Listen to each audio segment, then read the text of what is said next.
Until it's your problem, it will always be a problem. You're listening to Success Unleashed, where we show contractors how to grow a 7- or 8-figure business.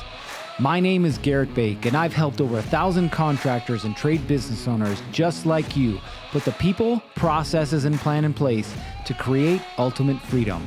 Welcome to the show. When I was a police officer, I was lucky enough to be able to promote into the role of a sergeant. Now, a sergeant is what we call a frontline supervisor, a first-level supervisor.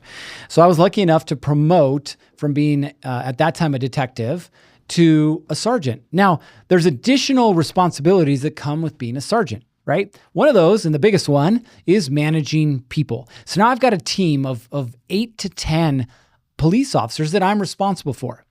Now, my first shift with my first squad was working weekends in the afternoons, right? 3 p.m. to 1 a.m. You would think that would be cool, but the truth is I'd rather be doing other things on the weekends, right? But here I am working. Now, I remember on my first squad, I had 2 police officers that were like stellar. They were great. I never had to tell them what to do. Their reports were on time. You know, they always did what they needed to do. Like they didn't even need to be managed.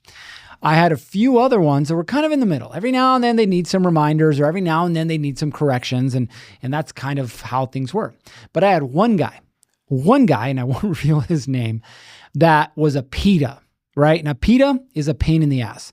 This guy was responsible for 70% of the issues that I had, whether it was paperwork or use of force issues or customer complaints, like you name it, this guy was at the center of it. Now, when I first promoted, I took the mentality that I'd had as a police officer, right? And as a police officer, you're taught, ask someone to do it, tell them to do it, make them do it. Now, it makes sense on the streets, right? Kind of keep you safe. But as a supervisor, it's a horrible way to manage people. Now, mind you, I'd never really done this before. Sure, I'd been part of sports teams and captains of whatever, but never in this scenario, right? And never truly in charge. So here I am in charge of a squad, and one guy is helping me fail miserably, like not even close, right? What am I going to do? Well, I had a lieutenant who was my supervisor invite me out to lunch one day. And he goes, how's so-and-so doing? How's this guy doing? And I was like, honestly, I would be doing so much better without him. And I kept blaming him for the issues that the squad was having. We're not able to do this. Our numbers aren't here. This is happening. That's happening. More paperwork for me, blah, blah, blah, blah, blah. And I'm just sitting here complaining about this guy. And he's just eating his sandwich, right? Just listening. And finally, he looks at me, puts the sandwich down and says, until it's your problem, it will always be a problem. And it hit me like a ton of bricks, right? Because I didn't understand at that moment what I was doing is I was fault finding in the individual instead of problem solving. And I went back to the station and I sat there at my desk for a little bit and I started to look at the issues that I was having. And I said, this is so true. I was blaming other people for these issues, for these problems, customer complaints, vehicle problems, accidents, reports not being in on time. Like I was blaming everyone else. And I realized that I had to take responsibility. Now, is this some like really cool fairy tale story that overnight it all changed? No, it's not, right? I had to learn this.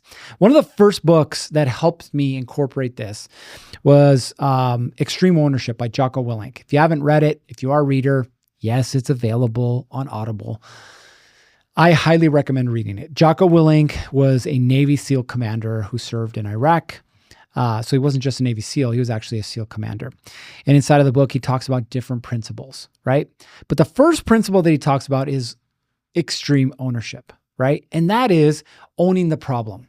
Because if you can't own the problem, you can never own the solution, right? And if I'm pointing the finger at you, because you showed up late to the job site, that's your problem, not mine, right?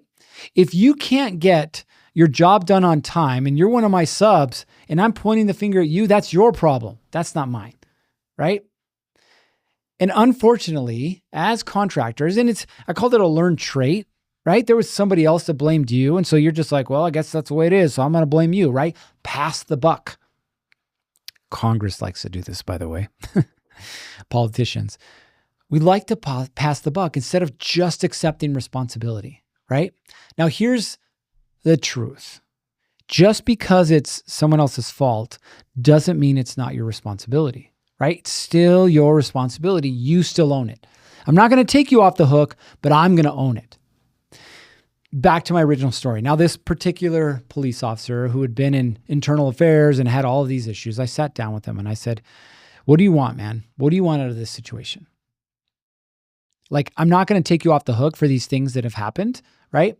But I'm going to accept responsibility. My responsibility is to put you in a position to succeed. My responsibility is to see what's not working and find a better way to make it work. My responsibility is to communicate clearly with you to make sure that you are clear on expectations, on how things need to happen, right? And what's going to happen if you do things the right way and if you don't, right? My responsibility. Your fault if you crash into the building, my responsibility. And that conversation changed really his life. And I can tell you that the trajectory of his career is completely different. Instead of going down the path of eventually getting terminated or fired, he upped his game. And I can take this much responsibility for it, right? But again, it was the framework. He upped his game. He ended up becoming a sergeant. He ended up now working with the police association, right? And he became a model or an example to other police officers. Again, what does that have to do with you and your business, right? If the materials you order are wrong, that, yes, is the supplier's fault, but it's your responsibility. If your project manager was supposed to call the customer and let them know about the delay in the project and he didn't, his fault, your responsibility, right? Everything inside of your business is your responsibility. It's your business. So if you expect things to change, if you expect things to grow, you have to take responsibility for it. Again, if you don't own the problem, you can't own the solution. You have to you have to stop blaming everyone else for your problems and accepting that as your own, right? So let's walk through this. The first thing you need to do when something goes wrong is own it. It doesn't mean you have to be happy about it. It doesn't mean you agree with it. You just have to own it. We had a project delay right now that we're working on with framing. There's some steel beams that needed to be ordered. They weren't ordered by the sub in time. The project manager, not happy. So he calls me and I'm like, you're right. It's our responsibility. We should have had that there on time. Own it, right? Own it fast. Because if you own it fast, you can move on to the solution more quickly. Pointing fingers isn't going to get you anywhere. Now the process. Fix, then debrief, okay? The first thing you got to do is fix the problem. So in this particular case, hey, listen, we got delayed. Here's what we're doing. This is going to push the project back 3 days. Again, our responsibility, but solutions in place, right? Own it, solve it first, then dissect why it failed. What is it? Was it a system or a process problem? Was it a person problem? Oh, in this case, it was a process problem, right? We didn't have a process in place to ensure that 2 weeks prior to the job starting, all materials were ordered and scheduled to be delivered. Okay, so now we put a process in place to deal with that issue. So first solve it, then dissect it and find a solution so that it doesn't happen again. The third thing, okay, upgrade accountability. What does that mean?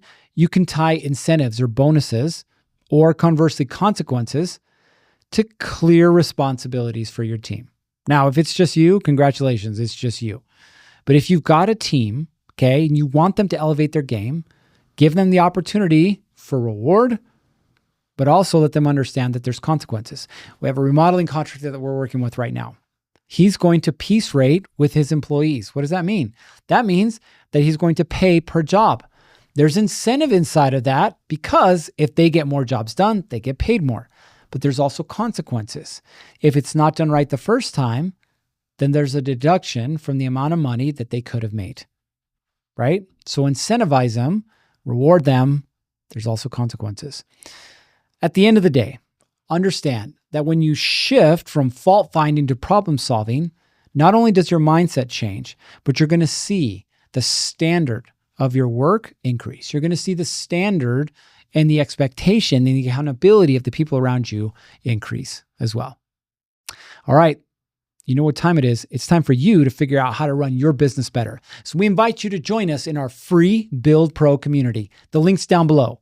We've got access to experts, we've got training, and we got a community of growth-minded contractors just like you. If you're ready to start growing and building your business like a pro, join us. It's free. All right. You know what time it is. It's time to get after it. 3, 2, 1. Off you go.